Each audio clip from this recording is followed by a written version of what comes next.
everyone, and welcome back to episode 2 of Let's Talk About Local Politics. I am waiting the gorgeous Asthi to be my guest today. I'm just gonna ping her and let her know that we are live now. Hi, there she is. Let us invite her in. Yes.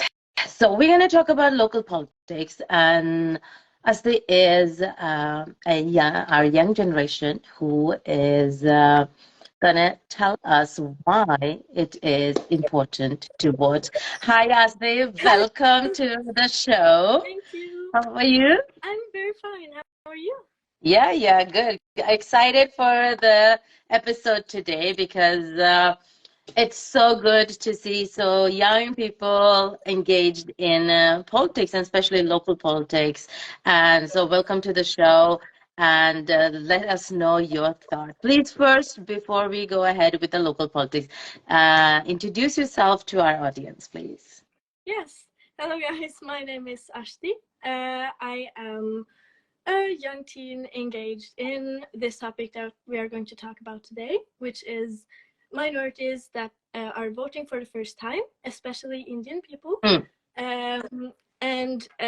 Well, the reason why I really wanted to join this conversation, it's because there is a language barrier here, of course, that we have to deal with.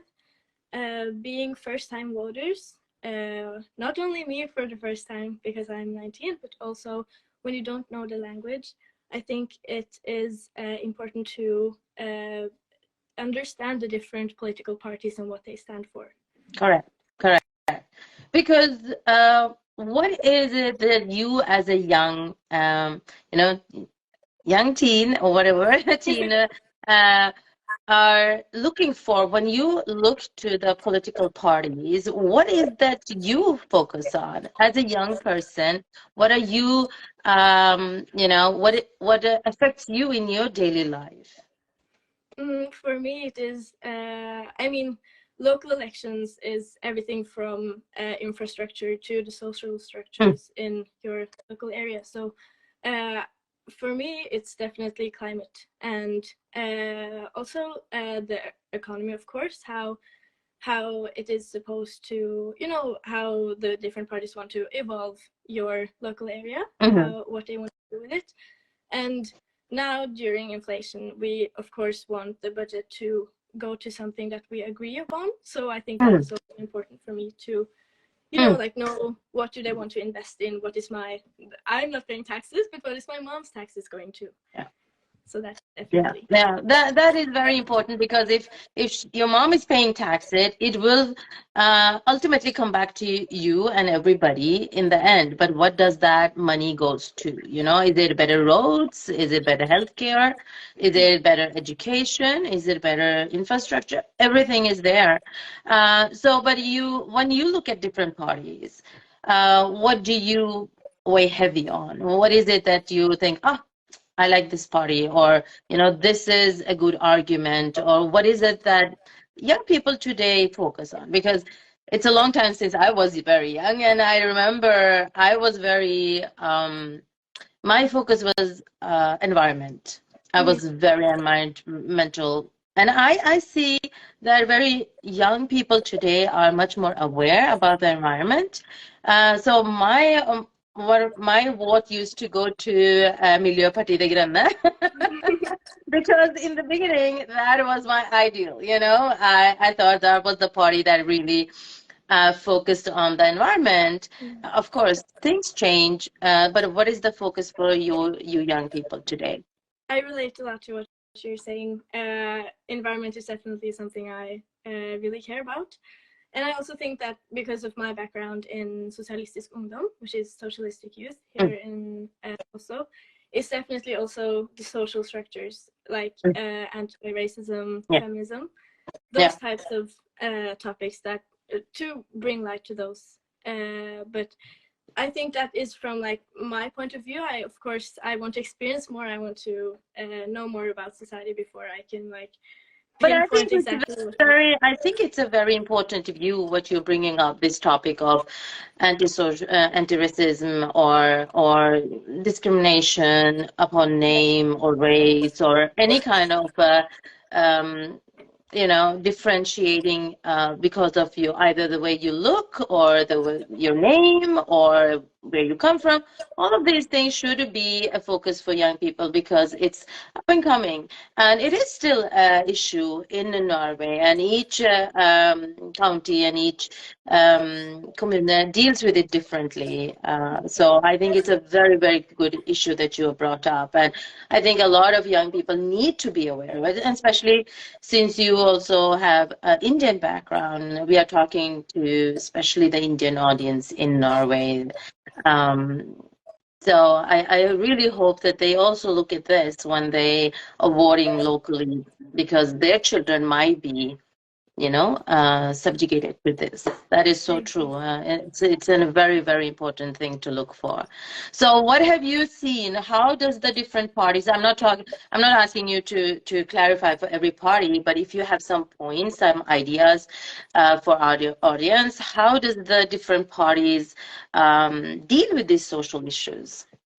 I think definitely you see a big difference from the right wing to the left wing, Mm-hmm. of course. I Mm-hmm. want I'm trying to be like a bit neutral because I'm very used to having very radical opinions about these type of things. And of course, being young, that is a very natural thing. But It is, and it's a good thing, and I don't think you should change. Even though this is a neutral program, I still applaud you for having your opinions, and having the strong opinions is good, and you should express them. They might change in the future, true.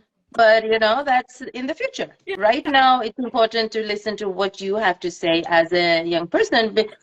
Nobody needs to agree, but we want to hear your opinion. We want to hear what you think and what are you passionate about? Mm-hmm. So one thing that is very important for me during these local elections are Oslofjorden, Mm-hmm. which is the word here in Oslo. The thing is, I've been a bit active in something called Natur og Ungdom, which Mm-hmm. is what do you call it? A neutral organization that works towards like spreading awareness about what's going on with the environment. And we have like the organization is divided into sections that focuses on each local place. So for example, in Oslo, we've talked a lot about the fjord. So how see that many birds they're going crazy in the city, for example. It is because the what do you call the fishes are gone in the fjord because we have been polluting it. Okay. So that's like a big issue here. So definitely for me, it's very important that we have some sort of way of trying to stop that sort of pollution and try to save nature. So I think definitely here that is a very important thing that is happening for us locally here in Oslo. But yeah, and then I would definitely look into like what we are missing, and why I want to talk about this is of course because we need to know the English translations to the different party programs, for example. Yeah. What do the different parties want to do about these issues? So I would definitely recommend to like read on the internet, like try to just copy it onto Translate or something. Or I have a big wish of that every party should have like their English translation themselves, but that is a lot to ask right now. Okay. Yeah, you think so? You think you don't think they are talking directly to people who don't speak the language but are still living here? You don't think they are addressing those who don't have the language, understanding of the language? No, not at all. Or that is like very frankly speaking, I think that is definitely the case. And why I wanted to, or another reason why I'm very engaged about this topic is because my mom kept getting calls from other people that were voting for the first time, and they were asking her what they should vote or what party they should vote for. Yeah. So you probably also heard a lot about that, right? So because we have this wonderful diaspora that does a lot of great stuff, and we have the different organizations inside of the diaspora that wants to work towards stuff for Indians here. But then, you know, right, it gets difficult when you are trying to integrate in the Norwegian politics. So that is definitely like something that we could do better in, I think.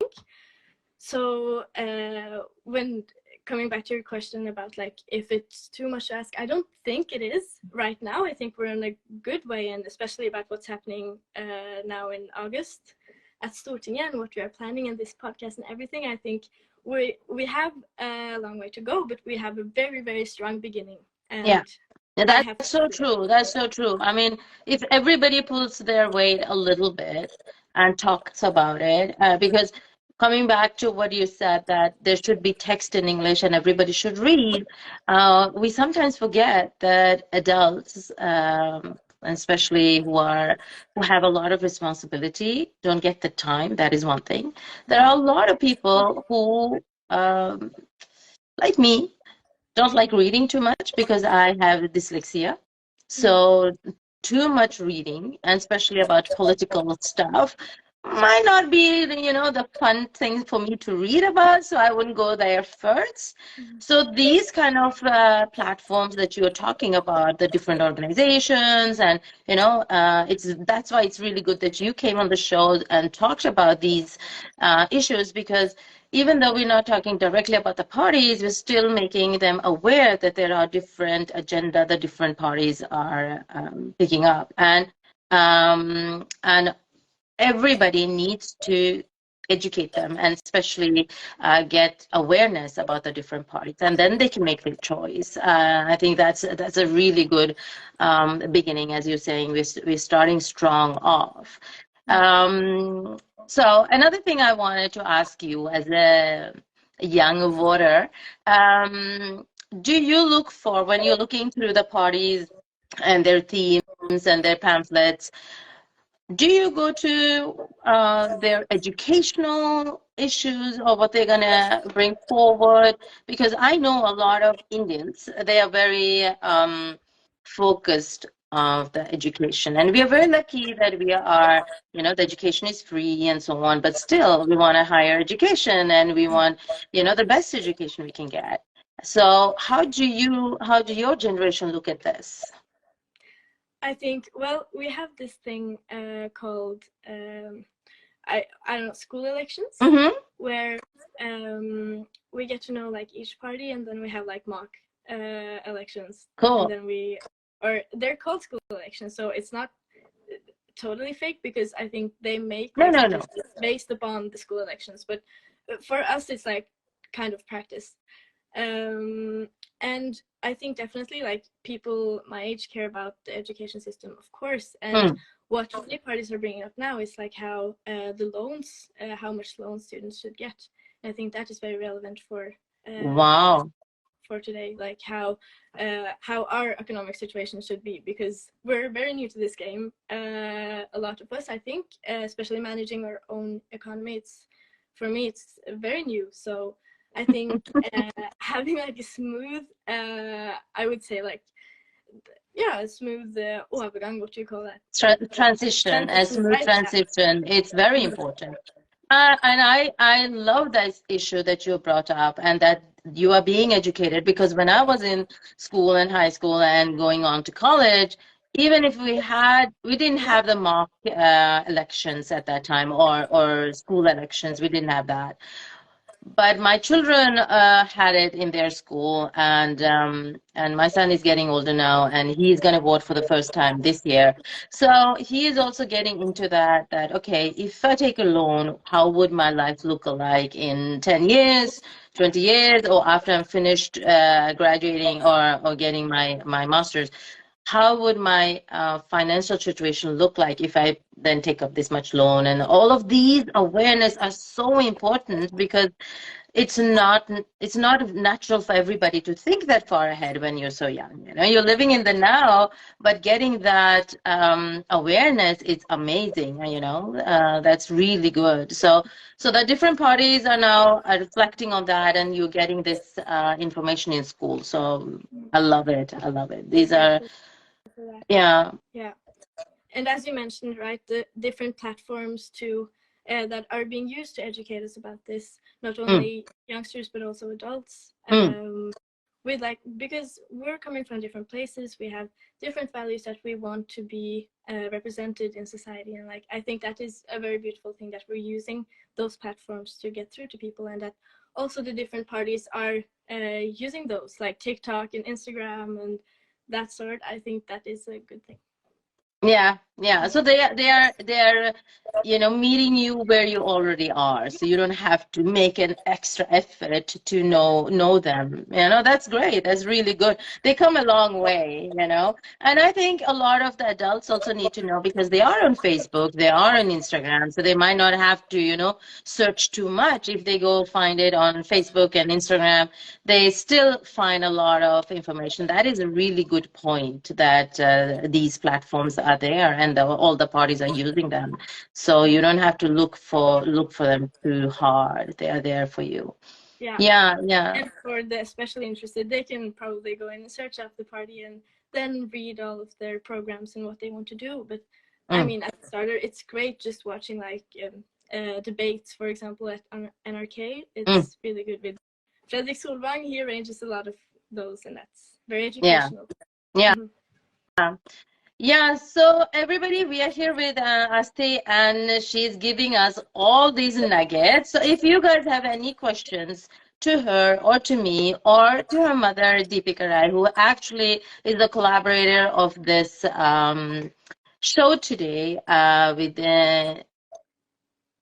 InNor Consultant, if I'm not wrong. InNor Yeah. Consulting, yeah. Yeah, they are our collaborating partner. If you guys have any questions, please put them either in the text or search us up, and we will definitely answer you. So if anybody have any comments, any question when it comes to the local elections that is going to happen soon, in September, early September, please send us a message, and we will find out the answers for you. Another thing that is, Asti mentioned, 7th of August. 7th of August, they're happening a really, really exciting meeting at Stortinget, the Parliament. We are gonna have. Do you want to inform my people a little bit about the meeting? Yeah. Please do. Please do. You go Okay, ahead. so there will be Deepika Rai, Asti's mother, has arranged this beautiful meeting between the party politicians, so we can actually ask them questions, and you can get to know the parties, the different parties, and the different politicians up close. And it is going to be an amazing meeting, so don't miss it. We are definitely going to cover this in this program, so we're going to let you in if you cannot be there by yourself. But if you're interested to be a part of it, if you have any questions to the politicians, if there is anything that you want us to address to them, then either send me, Asti, or Deepika Rai in Noor Consultant your questions, and we will raise them for you, so you have there is no need to be confused. So when early September comes and you're going to vote, you will be really clear in your mind who you're going to vote for. And I cannot say it enough. Voting is one of your our strongest way to make it change. If you don't use your vote, you cannot complain about things not changing or changing too fast, or the way, you can be a part of the change. And that is why you need to use your vote. Every vote counts.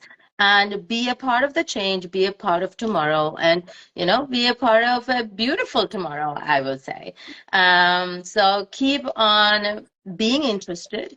And youngsters who are out there, please connect with Ate and follow her and all the good work that she does. These young people are our future. See, she is involved with all the important stuff, nature, education, where the tax money goes even. She's amazing. So you guys have to follow her, and she's raising awareness. Support her in her subjects and focus as well. And stay tuned. We will be back next week. with another politician, with another engaged member of the society who will help you be a little bit more clear about the politics in Norway. Thank you, Asti, so much for your engagement and for all the good work that you do for our society. And thank you for being so bright and so aware, young. What did I say? It's good to see you being so engaged because then I can see the future being much brighter. And thank you for being here and yeah, educating us. Thank you so much for inviting me. It was a pleasure to join. Yeah. Thank you, darling. Okay, guys, have a lovely evening. We'll be back soon and take care. Bye. Bye.